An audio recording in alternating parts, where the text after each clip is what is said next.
Hello student, welcome to my channel chemistry adventure. Student, आज हम सभी टिश्यू के बारे में पढ़ेंगे और टिश्यू की बेसिक नॉलेज लेंगे, ठीक है। और टिश्यू के फंक्शन हो गए, ये कहाँ पर पाए जाते हैं, कैसे ये बनते हैं, ये हमारे लिए क्यों जरूरी है, अब सारी चीज़ों को जानेंगे, ठीक है बेटा। सबसे पहले अगर मैं बात करूँ स्टडी ऑफ टिश्यू, उसे क्या बोलते हैं बेटा? हिस्टोलॉजी। क्या बोलते हैं बेटा? हिस्टोलॉजी। यानी कि टिश्यू की पढ़ाई करना या टिश्यू के बारे में नॉलेज लेना या जानकारी लेना, उसे हम क्या बोलते हैं बेटा? हिस्टोलॉजी। दैट क्लियर बेटा? ठीक है। अगर मैं फादर ऑफ हिस्टोलॉजी की बात करूं तो वो है अपने बाइचेट। ये एक साइंटिस्ट थे भाई साहब, ठीक है, जिन्होंने अपने टिश्यू के बारे में बताया, टिश्यू की थोड़ी नॉलेज हमें दी, ठीक है बेटा। थोड़ी क्या, बहुत ज्यादा दे दी थी, ठीक है। अगर मैं हिस्टोलॉजी टर्म की बात करूं कि ये हिस्टोलॉजी शब्द किसने दिया, तो वो दिया था बेटा मेयर ने। किसने दिया था बेटा? मेयर ने। दैट क्लियर बेटा? ये चीज समझ में आई बेटा? मेयर ने, ठीक है बेटा। माइक्रोस्कोपिक स्टडी ऑफ टिश्यू, उसको हम बोलते हैं बेटा माइक्रोस्कोपिक एनाटॉमी। अब मेरी बात सुनो, ये एनाटॉमी नाम से आप घबराने नहीं बेटा कि एनाटॉमी क्या होता है क्या नहीं होता। देखो, हम किसी भी चीज की दो तरीके से पढ़ाई करते हैं। एक तो बाहर से, जिसे हम बोलते हैं एक्सटर्नल, ठीक है बेटा, और एक अंदर से, जैसे बोलते हैं बेटा इंटरनल। ओके बेटा। अगर आप किसी भी चीज, ठीक है बेटा, किसी भी चीज की बाहर से पढ़ाई कर रहे हो, या सीधी सी बात करूं कि लिविंग ऑर्गेनिज्म के अगर आप बाहर से उसके बेसिक कैरेक्टर यानी बाहर से उसमें जो जो चीजें दिखाई देते हैं उनके बारे में स्टडी करते हो, तो उसे बोलते हैं मॉर्फोलॉजी। क्या बोलते हैं बेटा? मॉर्फोलॉजी, यानी external study of living organism known as morphology. अगर मैं किसी भी ऑर्गेनिज्म की इंटरनल स्टडी के बारे में बात करूं कि वह अंदर से कैसा है, मान लो मैंने कोई चीज ली, उसको काट दिया, काटने के बाद उसको देखा, ठीक है, कि उसके अंदर क्या क्या चीजें पाई जा रही है, तो उसे बोलते हैं एनाटॉमी। यानी किसी भी ऑर्गेनिज्म के अंदर की स्टडी को बोलते हैं एनाटॉमी। समझ गए बात बेटा? तो अभी हमने क्या सीखा बेटा कि सबसे पहले स्टडी ऑफ टिश्यू उसे क्या बोलते हो? हिस्टोलॉजी। हिस्टोलॉजी का सीधा सा मतलब हम टिश्यू के बारे में पढ़ रहे हैं बेटा। फादर ऑफ हिस्टोलॉजी कौन है? अपने बाइचेट भाई साहब। कौन थे बेटा? बाइचेट भाई साहब, ठीक है। हिस्टोलॉजी शब्द किसने दिया बेटा? मेयर ने। किसने दिया बेटा? मेयर ने। Okay. Microscopic study of tissue, उसे क्या बोलते हैं बेटा हम? Microscopic anatomy. फिर मैंने एनाटॉमी के बारे में बताया कि एनाटॉमी क्या होती है। मान लो मैंने अपने हाथ लिया, अगर इसके बाहर के बेसिक कैरेक्टरों को पढ़ रहा हूं तो मैं मॉर्फोलॉजी के अंदर काउंट करूंगा। अगर मैं इस हाथ को काटता हूं यानी इसके टीएस लूं, टीएस लेके इसके अंदर की स्टडी करूं तो उसे बोलते हैं एनाटॉमी। दैट क्लियर बेटा? इतना समझ में आ गया? ओके। देखो, अब हम टिश्यू के बारे में पढ़ेंगे। टिश्यू क्या होते हैं बेटा, ठीक है। टिश्यू वो जो होते हैं वो होते हैं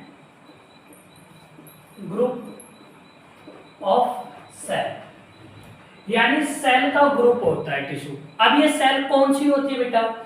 ऐसी सेल होती है जिनकी की एम्ब्रियोनिक ओरिजिन सेम होती है बेटा। समझ गए मेरी बात बेटा? यानी कि वो सेल जिनकी एम्ब्रियोनिक ओरिजिनल सेम होती है वो क्या बनाती है बेटा? टिश्यू बनाती है। समझ गए मेरी बात बेटा? मैं फिर बताता हूं कि टिश्यू क्या होता है। टिश्यू वो होता है बेटा ग्रुप ऑफ सेल। क्या होता है बेटा? Group of cell. इसमें कौन सी सेल होती है? जिनकी बेटा एम्ब्रियोनिक ओरिजिनल सेम होती है, ठीक है बेटा। दूसरा, share same inter cellular matrix. बेटा मैट्रिक्स नाम सुन के घबराओ मत। आप लोगों ने सेल पढ़ा है, सेल के अंदर जो फ्लूइड पाया जाता है उसे क्या बोलते हैं बेटा? साइटोप्लाज्म। इसी तरीके का एक फ्लूइड होता है जो दो सेल के बीच में पाया जाएगा, वही क्या होगी? मैट्रिक्स। नए नाम सुन के घबराए मत करो बेटा, ठीक है। अब ये इंटर क्या है? सबसे पहले हम इस इंटर के बारे में सुने बेटा। ये इंटर बहुत इंपॉर्टेंट है। इंटर, समझ गए मेरी बात? ये फिर बता रहा हूँ कि इंटर क्या होता है क्या नहीं होता है, गौर से सुन लो बेटा, ठीक है। देखो, दो टर्म होती है अपने पास, एक तो होती है इंटर और एक होती है इंट्रा, ठीक है बेटा। दोनों का मतलब समझना गौर से। इंटर का मतलब होता है बेटा बिटवीन द सेल। समझ गए मेरी बात बेटा? बिटवीन द सेल का मतलब हुआ बेटा ये आपकी दो सेल हैं, इन दो सेल के बीच, समझ गए? यानी कि इंटरसेलुलर का मैट्रिक्स का मतलब क्या है, दो सेल के बीच में भरा हुआ फ्लूइड क्या कहलाएगा बेटा, इंटरसेलुलर मैट्रिक्स। ठीक है, और इंट्रा का सीधा सा मतलब हुआ जो सेल के अंदर जो भरा रहेगा ना फ्लूइड, उसे बोलते हैं, जैसे कि ये फ्लूइड भरा हुआ है इसे क्या बोलोगे, साइटोप्लाज्म। दैट क्लियर बेटा। इंटर का मतलब हुआ बेटा बिटवीन द सेल, ठीक है बेटा, और इंट्रा का मतलब क्या होता है बेटा, सेल के अंदर, समझ गए।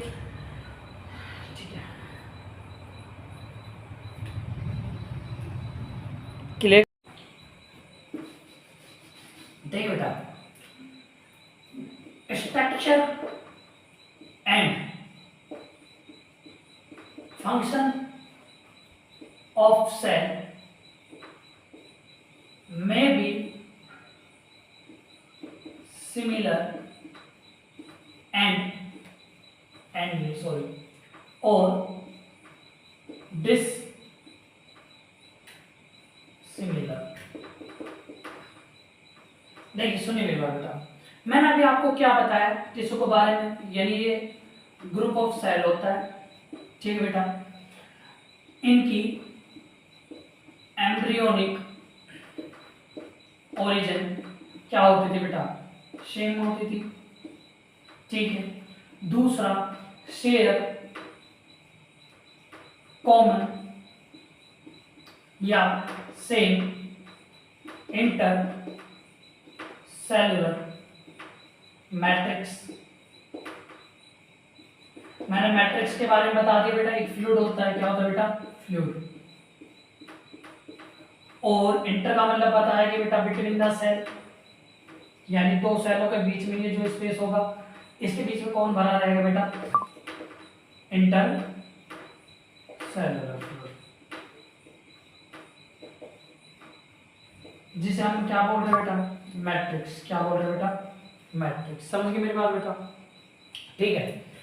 अब ये जो टिश्यू था, इसके अंदर जो ये सेल है बेटा, जरूरी नहीं कि उसकी स्ट्रक्चर और फंक्शन सेम हो बेटा, डिफरेंट भी हो सकते हैं और क्या हो सकते हैं, सेम। यानी बेटा structure and function of the cell may be similar and dissimilar. समझ गए, सीधी सी बात ये है बेटा, जो सेल टिश्यू बना रही है जरूर नहीं उन सभी की स्ट्रक्चर एक जैसी हो, जरूर नहीं उनका फंक्शन सेम हो, उनका सेम हो भी सकता है और सेम नहीं भी हो सकता। दैट क्लियर बेटा। अब जब हमें ये तो पता चल गया कि टिश्यू क्या होता है, ग्रुप ऑफ सेल, हमें ये पता चल गया। अब सेल कहां कहां पाई जाती है बेटा, सेल पाई जाती है लिविंग ऑर्गेनिज्म के अंदर। समझ गए मेरी बात बेटा, किसके अंदर पाई जाती है, लिविंग ऑर्गेनिज्म के अंदर। अगर मैं बेसिकली टिश्यू को डिवाइड करना चाहूं तो दो तरीके के टिश्यू में डिवाइड कर दूंगा बेटा। एक तो होगा एनिमल टिश्यू, यानी इसको आप बोल सकते हो बेटा एनिमल हिस्टोलॉजी, ठीक है। दूसरा टिश्यू हो जाएगा बेटा प्लांट टिश्यू, जिसे आप बोल दोगे बेटा प्लांट एनाटॉमी। समझिए मेरी बात बेटा, पहले हम एनिमल टिश्यू को कवर करेंगे, ठीक है बेटा। अब अगर एनिमल टिश्यू की बात करो तो एनिमल टिश्यू के अंदर इसके चार पार्ट होते हैं। कितने पार्ट होते हैं बेटा, चार पार्ट। समझ गए, चार पार्ट में सबसे पहले क्या है बेटा, एपिथेलियम टिश्यू। कौन सा टिश्यू बेटा, एपिथेलियम टिश्यू, ठीक है। फिर आएगा कनेक्टिव टिश्यू,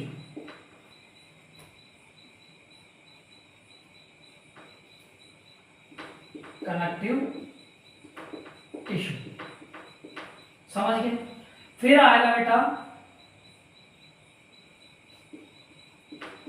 मसल टिश्यू, ठीक है बेटा। फिर आएगा नर्व टिश्यू। समझ गए मेरी बात बेटा। देखो बेटा, हमने टिश्यू को क्या पढ़ा कि टिश्यू हम दो पार्ट में करके पढ़ेंगे, एनिमल टिश्यू अलग से पढ़ेंगे, प्लांट टिश्यू अलग से पढ़ेंगे। हमने ये भी बताया था कि एनिमल टिश्यू के कितने पार्ट होते हैं बेटा, चार पार्ट। कितने होते हैं बेटा, चार, ठीक है। कौन कौन से चार पार्ट होते हैं बेटा, देखो सबसे पहले जो पार्ट होता है बेटा वो होता है एपिथेलियम टिश्यू, ठीक है बेटा। इस एपिथेलियम टिश्यू की ओरिजिन कौन सी बेटा? Embryonic origin. कौन सी बेटा? Embryonic origin. यानी एम्ब्रियोनिक स्टेज में कौन सी लेयर से बना है? तो एपिथेलियम टिश्यू तीनों लेयर से बना है बेटा। एक तो होगी बेटा एक्टोडर्मल, दूसरी कौन सी होगी बेटा? मेसोडर्मल, और तीसरी कौन सी होगी बेटा? एंडोडर्मल। ये तीनों बेटा वो लेयर होते हैं जो एम्ब्रियोनिक डेवलपमेंट में शुरुआत में हमारे शरीर में बनती है। ठीक है बेटा। दूसरा टिश्यू कौन था बेटा? Connective tissue. नाम से पता चल रहा है कुछ चीजों को जोड़ेगा यार। ठीक है, कनेक्टिव टिश्यू। कुछ चीजों को तो नाम से देख सकते हैं पर हम देखना ही नहीं चाहते। ठीक है बेटा। और जो ये तीसरा टिश्यू, तीसरा कौन सा था बेटा? अपना एपिथेलियम हो गया, कनेक्टिव हो गया। हाँ, तीसरा मसल टिश्यू। अरे पता चल रहा है ना सीधा यार कि मसल बनाएगा। ठीक है। और चौथा बेटा नर्व टिश्यू। नर्व का तो पता ही है आपको बेटा। नर्व क्या होता है बेटा? जो अपने ब्रेन वगैरह में पाए जाते हैं, नर्व टिश्यू। ठीक है बेटा। अगर मैं इनकी ओरिजिन की बात करूं तो बेटा ये दोनों हैं हमारे मेसोडर्मल। कैसा है बेटा ओरिजिन में? मेसोडर्मल। ठीक है। और ये कौन सा होगा बेटा? एक्टोडर्मल। अब ये होता क्या है मेसो एक्टो और ये जो तुम पढ़ रहे हो फलाना लिखा, देखिए बेटा क्या होता है। शुरुआत में हमारे पास क्या होता है? ओवा होता है। ये मान लो ओवा हुआ। क्या होता है बेटा? स्पर्म। ये आप लोगों का स्पर्म हुआ। ठीक है बेटा। ये दोनों आपस में मिलते हैं, उस प्रोसेस को बोलते हैं फर्टिलाइजेशन। अरे हिंदी में निषेचन बोलते हैं यार, कोई बच्चा हो तो ठीक है। क्या बोलते हैं? निषेचन। ठीक है बेटा। और ये मिलके जायगोट बनाते हैं। क्या बनाते हैं बेटा? जायगोट। अब इस जायगोट का क्या होता है बेटा? Embryonic development. एम्ब्रियोनिक डेवलपमेंट क्या होता है बेटा? Embryonic development. दैट क्लियर बेटा? एम्ब्रियोनिक डेवलपमेंट का मतलब है कि देखो बेटा जब जायगोट बन जाता है तो इसमें डिवाइडेशन शुरू हो जाता है बेटा। यानी कि जैसे जायगोट बना, यहाँ पर एक सेल होगी। ठीक है बेटा। एक सेल से दो सेल बनेगी, दो से चार बनेगी, चार से आठ बनेगी, आठ से 16 बनेगी, 16 से 32 और 32 से 64 सेल। फिर वो क्या होता है बेटा? फैलोपियन ट्यूब से होते हुए यूट्रस में आ जाता है, वहां पर उसका इम्प्लांटेशन हो जाता है और फिर उसका एम्ब्रियोनिक डेवलपमेंट होना शुरू हो जाता है। एम्ब्रियोनिक डेवलपमेंट के दौरान हमारी बॉडी की सबसे पहले 3 लेयर बनती है बेटा। एक तो होती है एक्टोडर्मल, एक होती है बेटा मेसोडर्मल और तीसरी कौन सी होगी बेटा? एंडोडर्मल। ठीक है बेटा। एक्टोडर्मल हमारी एक्सटर्नल लेयर को बनाएगा, मेसोडर्मल बीच वाले लेयर, ठीक है, एंडोडर्मल बेटा इंटरनल लेयर को बनाएगा। यानी कि जब एम्ब्रियो डेवलप होता है बॉडी के अंदर 3 लेयर डेवलप होती है, ecto, meso and endodermal. That clear बेटा? अब पता चल गया कि एपिथेलियम टिश्यू है जो किस किस से मिलकर बनता है बेटा? Ectodermal, mesodermal and endodermal. Connective tissue and muscle tissue किससे मिलकर बना होगा बेटा? Only mesodermal. ठीक है बेटा। और नर्व टिश्यू किससे मिलकर बना होगा बेटा? एक्टोडर्मल से। अब तो समझ में आ गया होगा। ठीक है। तो बस सबसे पहला टिश्यू हम पढ़ रहे हैं एपिथेलियम टिश्यू। ठीक है। एपी का मतलब होता है अपॉन, ठीक है बेटा। थेलियम का मतलब होता है ग्रोथ या टिश्यू। इसका क्या मतलब हुआ बेटा? इसका मतलब हुआ कि बेटा ऐसा टिश्यू, यानी ऐसा टिश्यू जो किसी और चीज पर ग्रोथ करे। समझ गए मेरी बात बेटा? यानी एपिथेलियम टिश्यू के नीचे कोई ना कोई और टिश्यू पाया जाएगा। यानी epithelium tissue generally connective tissue के ऊपर ग्रोथ करता है। समझ गए मेरी बात बेटा? यानी सीधा आप लोगों को एपिथेलियम टिश्यू नहीं मिल जाएगा। एपी का मतलब अपॉन, यानी इसके नीचे कोई ना कोई चीज होगी। थेलियम यानी ग्रोथ या टिश्यू, यानी किसी न टिश्यू के ऊपर ही ग्रोथ करेगा। सीधी सी बात ये है बेटा कि एपिथेलियम टिश्यू कनेक्टिव टिश्यू के ऊपर क्या करता है बेटा? ग्रोथ करता है। दैट क्लियर बेटा? अब एपिथेलियम टिश्यू क्या करता है बेटा? एपिथेलियम टिश्यू कवर्ड करता है, किसको करता है बेटा? हमारे external surface of body. External surface का मतलब बेटा ये जो अपने स्किन की एक्सटर्नल लेयर है, ये हमारी एपिथेलियम टिश्यू की बनी हुई है। समझ गए मेरा बात बेटा? Line the internal cavity. Internal cavity का मतलब हुआ कि जो हमारी अंदर बॉडी के अंदर जितने भी कैविटी बन रही है उनके जो इंटरनल लाइन होगी, यानी जो इंटरनल उनको टिश्यू को कवर कर रहा होगा वो कौन होगा बेटा, एपिथेलियम टिश्यू। जैसे मैं बात करूं अपनी alimentary canal, alimentary canal, alimentary canal क्या होता है बेटा, एलिमेंट्री कैनाल अपनी ये बोलते हैं बेटा डाइजेस्टिव ट्रैक होता है ना, जो जैसे ये शुरू होती है अपनी माउथ से और खत्म होती है एनस पर, ठीक है बेटा। ये जो है एलिमेंट्री कैनाल है, समझ गए मेरी बात बेटा। एलिमेंट्री कैनाल का सीधा सा मतलब बेटा जो भी अपना पूरा डाइजेस्टिव ट्रैक्ट है ना उसे क्या बोलते हो, एलिमेंट्री कैनाल, जो शुरू किससे होता है बेटा, माउथ से, खत्म कहां पर होता है, एनस पर, ठीक है। अब इसकी जो ये इंटरनल लेयर है ना वो किसकी बनी होगी बेटा, एपिथेलियम टिश्यू की, समझ गए मेरी बात बेटा, ठीक है। ओरिजिन मैंने पहले ही बता दिया था आपको, एक्टोडर्मल होगी, जैसे इसका एग्जांपल हो जाएगा स्किन एपिडर्मिस, यानी अपनी स्किन है जो किसका एग्जांपल होगी बेटा, एक्टोडर्मल, ठीक है बेटा। मेसोडर्मल का मतलब होगा बेटा एंडोथेलियम ऑफ ब्लड वेसल। देखो बेटा ये आपकी ब्लड वेसल है, ठीक है, इसकी जो इंटरनल लेयर बनी हुई है, ठीक है बेटा, ये इंटरनल लेयर मैंने पहले बता दिया कि बेटा जो शरीर की कितनी भी कैविटी होगी, जितनी भी कैविटी, उनको कौन लाइन करेगा बेटा, एपिथेलियम टिश्यू कवर करेगा। यानी कि ये जो है एपिथेलियम टिश्यू है, कौन सा टिश्यू है बेटा, एपिथेलियम टिश्यू, और इस टिश्यू की जो ओरिजिन होगी वो कौन सी होगी बेटा, मेसोडर्मल, कौन सी होगी बेटा, मेसोडर्मल, समझ गए मेरी बात बेटा, ठीक है। एंडो, देखिए बेटा अगला है कि एंडोडर्म, एंडोडर्म कौन सी बनी होती है, देखो mucosal layer of epithelium alimentary canal, ठीक है बेटा। यानी कि हमारी जो एलिमेंट्री कैनाल है इसकी 4 लेयर होती है बेटा। एलिमेंट्री कैनाल मैं पहले ही बता चुका, डाइजेस्टिव जो पूरा ट्रैक है उसे एलिमेंट्री कैनाल बोला जाता है, जो माउथ से शुरू होती है और एनस पर खत्म होती है बेटा। इसकी कितनी लेयर होगी बेटा, 4 लेयर होती है, कितनी लेयर बेटा, 4 लेयर होती है। अब ये मैं बाहर से अगर इन लेयर में अंदर की तरफ जाऊं तो बेटा देखो सबसे बाहर की तरफ सिरोसा, ठीक है बेटा, उसके अंदर मस्कुलरिस, ठीक है बेटा, उसके अंदर सबम्यूकोसा, और सबसे जो इंटरनल लेयर है उसे बोलते हैं म्यूकोसा।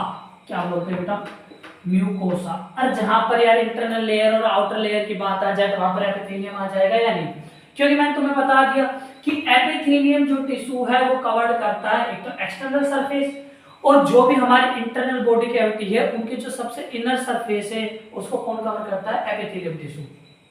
बस हमें ये याद रखना है जो हमारा एपिथेलियम टिश्यू है, जैसे स्किन है वो कौन सी ओरिजिन हो जाएगी बेटा, एक्टोडर्मल, एंडोथेलियम ब्लड वेसल वो कौन सी हो जाएगी बेटा, मेसोडर्मल, और एंडोडर्मल कौन हो जाएगी बेटा, म्यूकोसल लेयर ऑफ कौन सी बेटा, कौन सी, एलिमेंट्री कैनाल। समझिए मेरी बात बेटा, ठीक है। देख बेटा हमने एपिथेलियम टिश्यू पढ़ लिया है, अब हम एपिथेलियम टिश्यू के कैरेक्टरिस्टिक पढ़ते हैं, यानी उसके क्या क्या लक्षण होते हैं, ठीक है बेटा। सबसे पहला क्या होता है, cell are completely pack. Completely का मतलब बेटा ये टाइट पैक होती है, पास पास होती है, यानी एपिथेलियम टिश्यू की जो सेल होती है वो पास पास होती है, ठीक है बेटा, ये बहुत पास पास होगी, ठीक है बेटा। कंप्लीट का मतलब बिल्कुल एक दूसरे को टच करते हुए पैक होती है, ठीक है। आगे क्या है बेटा, लिटिल इंटरसेलुलर मैट्रिक्स। देखो बेटा अब ये टाइट पैक हो रही है तो यहां पर जो इंटरसेलुलर जो स्पेस होगा, स्पेस होगा बेटा वो क्या होगा, लेस, क्या होगा, कम होगा। अब कम होगा तो मैट्रिक्स भी क्या होगी, कम होगी ना, क्योंकि स्पेस कम है तो मैट्रिक्स भी कम होगी। तो क्या होगा बेटा, first characteristic cell are completely packed, सीधा सा मतलब है इसकी सेल क्या होगी बेटा, पास पास होगी, ठीक है। अब इनके पास जो इंटरसेलुलर स्पेस क्या होगा बेटा, वो कम होगा। इंटरसेलुलर कम स्पेस कम होगा तो इनके बीच में जो मैट्रिक्स होगा वो क्या होगा बेटा, बहुत कम होगा। समझ गए मेरी बात बेटा, ठीक है। एवेस्कुलर और नॉन वेस्कुलर, एवेस्कुलर और नॉन वेस्कुलर का क्या मतलब होता है बेटा, कि ये जो सेल है यहां पर ब्लड सप्लाई करने के लिए खुद का कोई भी सिस्टम नहीं है। समझ गए मेरी बात बेटा, यानी एपिथेलियम टिश्यू के पास खुद की कोई भी, या तो देखो ब्लड सप्लाई के लिए बॉडी में क्या होता है बेटा, एक तो होते हैं बेटा आपके लिए क्या होते हैं बेटा, आर्टरी, और क्या होते हैं बेटा, वेन। समझ गया, यानी वो क्या होते हैं, नसें जानते हो, आर्टरी और वेन। आर्टरी क्या होती है बेटा, ब्लड लेके जाती है, वेन क्या करती है, ब्लड लेके आती है। तो इसके पास खुद की आर्टरी और वेन नहीं होती, इसलिए इसका क्या बोलते हैं बेटा, एवेस्कुलर और नॉन वेस्कुलर, ठीक है बेटा। फिर बताता हूँ एवेस्कुलर नॉन वेस्कुलर क्यों बोला जाता है। एवेस्कुलर और नॉन वेस्कुलर इसलिए बोला जाता है क्योंकि इनके पास खुद की ना तो आर्टरी होती है ना ही क्या होती है बेटा, वेन होती है। समझ गए, यानी ब्लड सप्लाई एब्सेंट होता है। क्या होता है बेटा, ब्लड सप्लाई खुद का ब्लड सप्लाई एब्सेंट होता है। ऐसा तो ब्लड सप्लाई होगा बेटा किसी ना किसी थ्रू तो होगा, क्योंकि उसे जिंदा रहने के लिए, लिविंग रहने के लिए उसे बेटा देखो टाइम टाइम पे फूड भी चाहिए होगा, रेस्पिरेशन भी चाहिए होगा, गैस भी चाहिए, क्योंकि इसकी सेल है वो भी तो रेस्पिरेशन करेगी, उसको भी O2 की नीड होगी और CO2 वो भी निकालेगी, तो उसको कुछ ना कुछ तो सिस्टम डेवलप करना पड़ेगा ना बेटा। देखते हैं आगे चल के क्या सिस्टम डेवलप किया बेटा। ठीक है, हाईएस्ट रीजनरेशन पावर है। अगर मैं चारों टिश्यू की अगर बात करूं तो बेटा सबसे ज्यादा जो एपिथेलियम टिश्यू है वो जल्दी जल्दी रिपेयर होती है। मान लो आपकी स्किन पर चोट लग जाए तो आपने देखा इसकी सेल जल्दी जल्दी डेवलप होती है। समझ गए मेरी बात बेटा? ये इसकी जो सेल है वो जल्दी जल्दी से डिवाइड करती है और अपने जो भी घाव है वो जल्दी जल्दी भरने लगता है, यानी हाईएस्ट रीजनरेशन पावर पाई जाती है। अब जो एपिथेलियम टिश्यू की जो सेल है बेटा वो एक डेड लेयर के ऊपर पाई जाती है। समझ गए मेरी बात बेटा? उस डेड लेयर को बेसमेंट मेम्ब्रेन बोलते हैं। क्या बोलते हैं बेटा? Basement membrane. समझ गए? यानी कि जो एपिथेलियम टिश्यू है वो एक डेड लेयर के ऊपर पाई जाती है। इस डेड लेयर को क्या बोलोगे बेटा? Basement membrane. समझ गए मेरी बात बेटा? देखो कैसे, देखो बेटा ये अपना कनेक्टिव टिश्यू है। समझ गए मेरी बात बेटा? इसके ऊपर ये एक डेड लेयर है, डेड लेयर। इस डेड लेयर को क्या बोलते हो बेटा? Basement membrane. और इसके ऊपर कौन है बेटा? Epithelium tissue. समझ गए मेरी बात बेटा? क्या है? Epithelium tissue. ठीक है, मैंने पहले भी बताया एपी यानी अपॉन, थेलियम टिश्यू या ग्रोथ करना, किसी और के ऊपर ग्रोथ करेगा तो किसके ऊपर ग्रोथ करता है बेटा? Connective tissue. और रेस्ट किसके ऊपर करता है बेटा? Basement membrane. इस बेसमेंट मेम्ब्रेन के दो पार्ट होते हैं बेटा। कितने पार्ट होते हैं बेटा? दो पार्ट। इसका जो पहला पार्ट है वो है बेटा बेसल लेमिना, और दूसरा पार्ट है बेटा जो है फाइब्रस लेमिना। समझ गए मेरी बात बेटा? यानी एक तो है बेसल लेमिना और दूसरा बेटा फाइब्रस लेमिना। ये वाला जो हिस्सा है इसका वो जो सीक्रेट करता है वो तो करता है बेटा एपिथेलियम टिश्यू। कौन करता है? Epithelium tissue. समझ गए मेरी बात बेटा? और ये वाला हिस्सा कौन सीक्रेट करता है बेटा? ये करता है कनेक्टिव टिश्यू। कनेक्टिव टिश्यू को सीधा सीटी लिख दो। ठीक है बेटा? कौन करता है? Connective tissue. ठीक है बेटा? ये जो बनी होती है वो बनी होती है बेटा म्यूको पॉली सैकेराइड और ग्लाइकोप्रोटीन। ठीक है बेटा? और ये जो लेयर बनी होती है वो बनी होती है कोलेजन की बेटा। किसकी बनी होती है बेटा? कोलेजन की। और एक चीज और होती है बेटा रेक्टिकुलर फाइबर सॉरी, किसकी बनी होती है? Plus reticular fibre. समझ गए मेरी बात बेटा? ठीक है, देखो मैं फिर बता रहा हूं अपने कैरेक्टरिस्टिक। ठीक है, सेल कंप्लीटली पैक होगी। ठीक है, पास पास होगी, इनके बीच में इंटरसेलुलर स्पेस है वो कम होगा तो मैट्रिक्स कम होगी। इनके पास खुद की कोई ब्लड सप्लाई नहीं होती बेटा। ठीक है, अगला क्या होता है? हाईएस्ट रीजनरेशन पावर होती है। ठीक है बेटा? अगला क्या होता है? सेल बेटा इनकी जो एपिथेलियम टिश्यू की जो सेल है एक डेड लेयर के ऊपर क्या करती है बेटा? रेस्ट करती है। उस डेड लेयर को क्या बोलते हैं? Basement membrane. ठीक है बेटा? देखो सबसे पहले कनेक्टिव टिश्यू, उसके ऊपर बेसमेंट मेम्ब्रेन होती है। ठीक है बेटा? बेसमेंट मेम्ब्रेन के ऊपर कौन है? अपना एपिथेलियम टिश्यू। बेसमेंट मेम्ब्रेन बेटा डेड लेयर है। ठीक है बेटा? इसके दो पार्ट होते हैं, बेसल लेमिला ऊपर वाला हिस्सा, यानी ये वाला जो हिस्सा है इसे बोलते हैं बेसल लेमिला, और ये वाला जो हिस्सा इसे क्या बोलते हैं बेटा? Fibrous lamella. बेसल लेमिला को कौन सीक्रेट करता है बेटा? एपिथेलियम टिश्यू, जो किसकी बनी होती है बेटा? म्यूकोपॉलीसैकेराइड, और किसकी बनी होती है बेटा? ग्लाइकोप्रोटीन की। फाइब्रस लेमिला किसकी बनी होती है बेटा? कनेक्टिव टिश्यू की, जो किसकी बनी होती है? कोलेजन प्लस रेक्टिकुलर फाइबर की। समझ गए मेरी बात बेटा?